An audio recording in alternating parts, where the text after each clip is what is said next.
तर 300च्या पार गेलेले आकडे होते एनडीएचे, जे आत्ता जवळपास 270च्या आसपास आलेले आहेत. चित्र आपण स्पष्ट अधिक करून घेऊया धनंजय सरांकडून. श्रुती, आपल्याकडे आत्तापर्यंत 543 पैकी जवळपास 538 जागांचे कल हाती आलेले आहेत. हे साधारणपणे दुसऱ्या फेरी अखेरचे कल आहेत. त्याच्यापैकी 278 ठिकाणी एनडीए आहे, तर नेक टू नेक फाईटमध्ये इंडिया आघाडी आहेत. जवळपास 225 जागांवर 224 जागांवर ही इंडिया आघाडीवर आहे, तर इतर हे 36 ठिकाणी आघाडीवर आहेत. याच्यातला सगळ्यात मोठा म्हणजे निकालाचा उलटफेर होण्याचं कारण म्हणजे उत्तर प्रदेशातले निकाल खूप मोठ्या प्रमाणावर बदलत आहेत. एक्झिट पोलमध्ये सांगितलेलं होतं त्याच्या अगदी उलटे निकाल होत आहेत. काँग्रेस आणि समाजवादी पार्टीची आघाडी तिथं खूप मोठ्या प्रमाणावर पुढे जात आहे आणि भाजप मागे पडत आहे. नक्कीच. राज्यातलं चित्र काय? राज्यातलं आपल्याकडे 48 मतदारसंघाचे सगळे कल आलेले आहेत. त्याच्यावरून 26 ठिकाणी महाविकास आघाडी आघाडीवर आहे, तर 20 ठिकाणी महायुतीचे उमेदवार आघाडीवर आहेत. 2 ठिकाणी सांगलीमध्ये विशाल पाटील आघाडीवर आहेत, तर पालघरमध्ये बहुजन विकास आघाडीचे राजेश पाटील हे दुसऱ्या फेरीअखेर आघाडीवर आहेत. साधारण आपण रिजन वाईज जर पाहायला गेलं तर मुंबईमध्ये भाजप शिवसेना आघाडीवर आहे. 6 पैकी मुंबईतल्या 6 पैकी 4 ठिकाणी महायुती, तर 2 ठिकाणी महाविकास आघाडीचे उमेदवार आघाडी. कोकणातही महायुतीला चांगलं यश मिळताना दिसतंय. विशेष म्हणजे ठाणे आणि कल्याण हे ज्या महत्त्वाच्या सीट्स होत्या त्या दोन्ही ठिकाणी एकनाथ शिंदे यांच्या शिवसेनेच्या दोन्ही ठिकाणी आघाडीवर आहेत. पालघरमध्ये मात्र बहुजन विकास आघाडी पुढे आहे. अजित पवारांच्या सीट्सचं काय?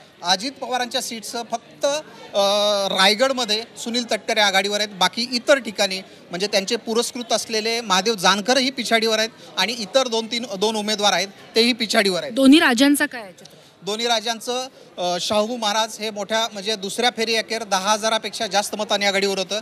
पहिल्या फेरी अखेर साताऱ्यामध्ये उदयनराजे पिछाडीवर आहेत. राष्ट्रवादी काँग्रेस शरद पवार गटाचे शशिकांत शिंदे आघाडीवर आहेत. दुसरं कोकणामध्ये चांगलं आहे. पश्चिम महाराष्ट्रामध्ये फक्त 2 म्हणजे पुणे आणि मावळ या 2 जागा सोडल्या तर सगळ्या ठिकाणी जवळपास सगळ्या ठिकाणी 8ही ठिकाणी महाविकास आघाडीचे उमेदवार आघाडीवर आहेत. दुसरीकडे उत्तर महाराष्ट्रामध्ये मात्र नेक टू नेक फाईट आहे. 3 जागांवर दोन्ही आघाड्यांची हे आहे. मराठवाड्यामध्येही काहीसं तसंच चित्र आहे आणि विदर्भामध्ये सुद्धा भाजपला मोठा फटका बसताना दिसतोय, कारण का नितीन गडकरी आणि प्रतापराव जाधव बुलढाण्यातून हे 2च उमेदवार त्यांचे आत्तापर्यंत तरी आघाडीवर आहेत.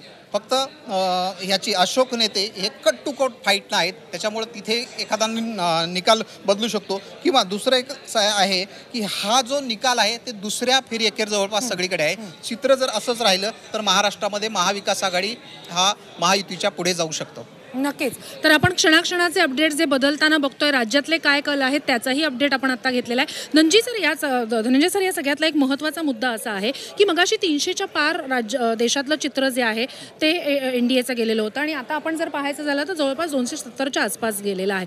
हे कल जरी असले तरी कल इतके कट टू कट हे आपण पाहतोय. एक्झिट पोलच्या थोडंसं विरोधातलं हे चित्र दिसतंय.